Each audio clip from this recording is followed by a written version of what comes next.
अब हम स्टेप 2 की बात करते हैं। देखो मेरी बात हमेशा पहले समझ लो, एक होती है हिस्टोरिकल कॉस्ट। हिस्टोरिकल कॉस्ट क्या होता है, जिस पे आपकी चीज़ें रिकॉर्ड होती हैं, जो पुरानी वैल्यू होती है। और एक होती है बेटा रीवैल्यूड होती है, ठीक है ना। रीवैल्यूड होती है अपडेटेड अमाउंट, इसको आप कह देंगे अपडेटेड अमाउंट। देखो अगर आपके पास दो वैल्यूज लिखी हुई हैं, एक है हिस्टोरिकल और एक रीवैल्यूड, आप किसको प्रेफर करोगे? आप रीवैल्यूड को, अपडेटेड अमाउंट को प्रेफर करोगे।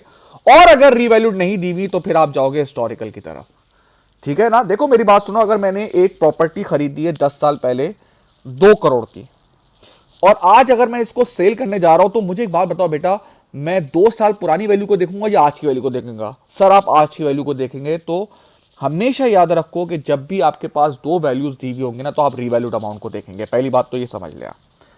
अच्छा, आप उसमें सबसे पहले एक सवाल देख लें आप।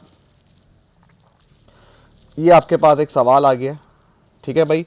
ये आपके पास नेट एसेट्स दिए में, और यहां पे एक चीज दी हुई है, फॉलोइंग एसेट्स आर रीवैल्यूड, ठीक है भाई। इसका मतलब क्या है, जब आप गुडविल कैलकुलेट कर रहे, पहले तो गुडविल का आप फॉर्मूला लिख देंगे, acquired net asset. Net assets क्या होते हैं भाई? Total asset minus current liability. अब यहां पर आपने सबसे पहले लैंड देखा, लैंड आपको ऊपर भी दिया हुआ है, नीचे भी दिया हुआ है, आप रिवैल्यूड अमाउंट लोगे 1,20,000। मशीनरी ऊपर भी दी हुई, नीचे भी दी हुई, आप रिवैल्यूड अमाउंट लोगे 45। अब इन्वेंट्री दी हुई है ऊपर आपको, इन्वेंट्री आपको नीचे नहीं दी हुई है। देखो बेटा, जब नीचे नहीं दी हुई है आपको इन्वेंट्री, तो आप पुरानी वैल्यू पे जाओगे, सिंपल इज दिस। क्योंकि उसने बोला है all asset except cash acquire किया है, ठीक है भाई। ये भी आ गया आपके पास। इन्वेंट्री कितना आ गया? 20। डेटर्स कितने दे रहा है ऊपर? ऊपर दे रहा है 10, लेकिन यहां पर एक एडजस्टमेंट दे रहा है कि 3,000 से बैड डेट हो गए, ठीक है भाई। या 7,000। अच्छा, कैश उसने बोला आप एक्वायर नहीं कर रहे हो, तो लेस ट्रेड पेबल। कितना है ट्रेड पेबल? 12। ये बन रहा है बेटा, नेट एसेट बन रहा है 180। और 180 की चीज़ें आपने परचेज कंडीशन दी है 200, तो 20 आपने किसके नाम का दिया है? 20 बेटा आपने गुडविल के नाम का दिया है। बात समझ में आई? जैसे इसका एक और भी सवाल देख लेते हैं। अब ये आपके सामने एक सवाल आ गया, ठीक है ना। ये वाला देख लीजिएगा बेटा।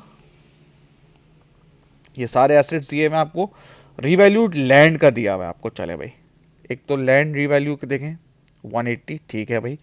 और depreciation of 20 is provided by the machine, ये अपडेटेड अमाउंट हो गई बेटा। मशीन कितने की है? 130।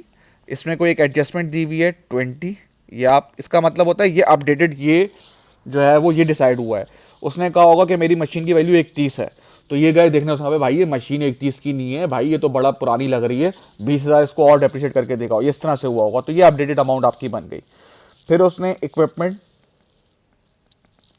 वही पुरानी अमाउंट देंगे। डेटर 35। अब वो कह रहा है mister A purchase all the asset except cash and inventory. Cash को काटा और इन्वेंट्री, क्योंकि ये एक्वायर ही नहीं किया आपने। Less trade payable 40। ये बन रहा है आपका नेट एसेट 385, और इसको परचेज किया है आपने 400 का, तो 15 आपने किस नाम का दिया है? गुडविल के नाम का दिया, ठीक है भाई।